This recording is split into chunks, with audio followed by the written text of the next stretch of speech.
Hi guys, I'm on a quest to get fish and chips in London, and I took a double-decker bus, and of course I'm on the top deck with a beautiful view of London.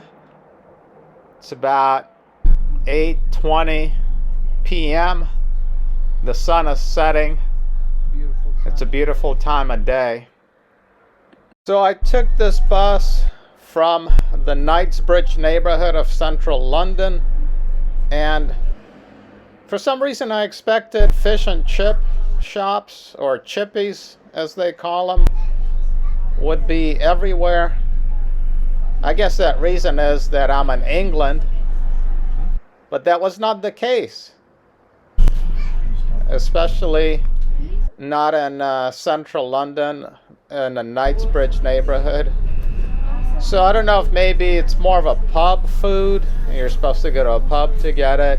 But I know they have chippies or fish and chip shops. And I even asked somebody in Knightsbridge if they know of a good fish and chip place around, and they said no. So, or maybe I couldn't find one because I don't know if fish and chips is considered more of a working class British food, and Knightsbridge was more of a wealthy international neighborhood, so maybe those folks don't really eat fish and chips much.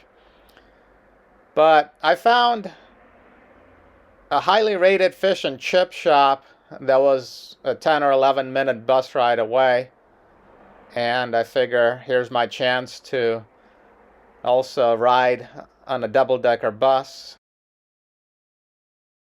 So I figure we'll take in some sights right through Kensington. This is South Kensington now. It looks like a really nice residential neighborhood. Yeah, Knightsbridge had all kinds of different restaurants, but no fish and chip places that I could find. But that's okay. We get to ride through the beautiful borough of Kensington. So their public transit system here is phenomenal. I have enjoyed it so far. This is my first time riding the bus, and it's great. It's a nice, well taken care of bus. There's no graffiti or anything. It's nice and clean. And it even looks fairly new, so I've enjoyed it.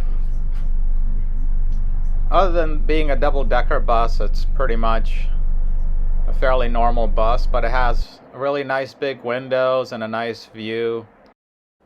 So I've been riding the underground, or the tube as they call it, for the most part up until this point, and it's been a great experience as well. But you don't get to see as much, especially if it's underground. Sometimes it's overground. You get a much better view here on the bus. I'm liking this beautiful little neighborhood we're in. It looks very neighborhoody with beautiful buildings. Wow, that's a beautiful building. I think that's a hospital right there. That's a beautiful looking brick hospital building.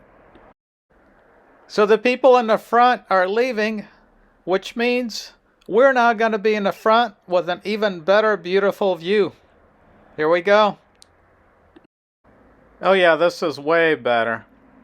So I don't know if you could tell or not, but it did rain a little bit today. Like, I heard it rains quite a bit. I brought an umbrella, but I really didn't need to use it.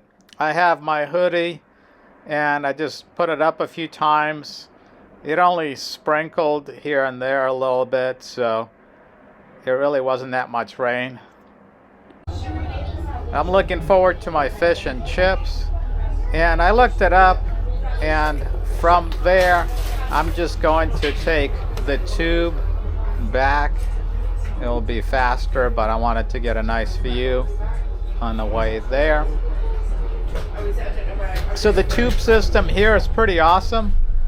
The stops are pretty close to each other, so if you had to, you can easily walk a few stops at a time, and you can get to most places north of the river easily on a tube.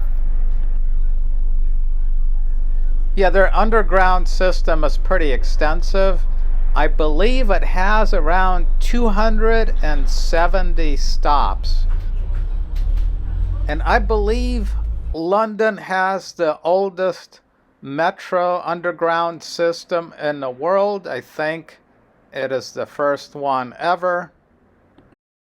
Only issue with the underground I've noticed is it can get very crowded, especially at peak times. And there's a lot of people and not a lot of space. But luckily, the Brits are very polite and considerate, and their system and culture of good manners and politeness and respect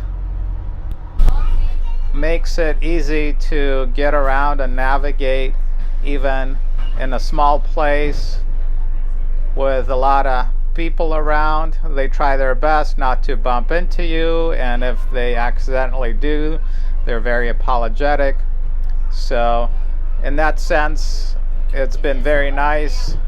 Their society has learned how to get along with one another in a crowded space, so it makes it a lot easier to get around, and much nicer experience for everybody. So even though their underground is so old, it's well taken care of, and the wagons, or as they call them, carriages, are in good shape. And I was pleasantly surprised that the seats inside the carriages are actually cushioned and pretty comfortable. I think all the other subways I've been to, they usually have hard seats, kind of like in the bus, and in this bus they do have regular hard seats, but inside their underground the carriages have nice cushioned seats, and the wagons, or the carriages as they say, are clean. So it's a nice environment. I did notice that the tunnels of the underground themselves are small and narrow compared to other subways I've seen. And the platform you stand on before boarding the train is quite small, so when it's crowded, there's not a lot of space. But luckily, the Brits are polite and well-mannered, and it makes it easier to get around. I've noticed there seems to be way more barber shops here than there are in the States. We've passed a few already, and I've noticed them a lot of other places. The Brits must get haircuts way more often than we do in the States.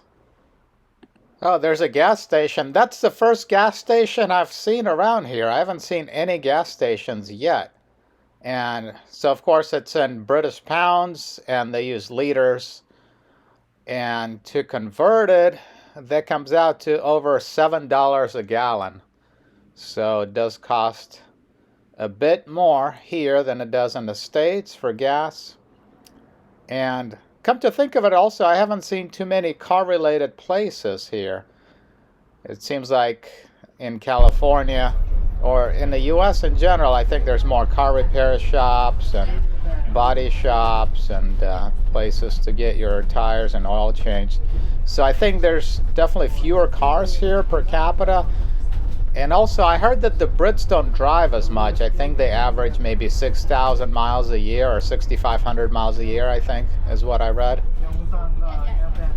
Here's my stop to get off to try those fish and chips. I hope it was worth the trip.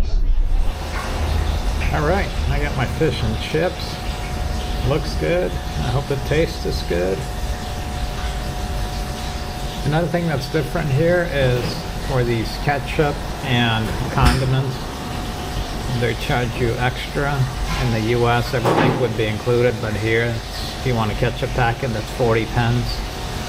And if you want a tartar sauce or mayo, that's another 40 pence. But other than that, looks good.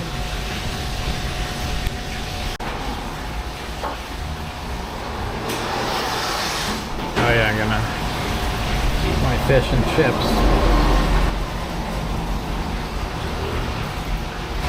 some lemon on it.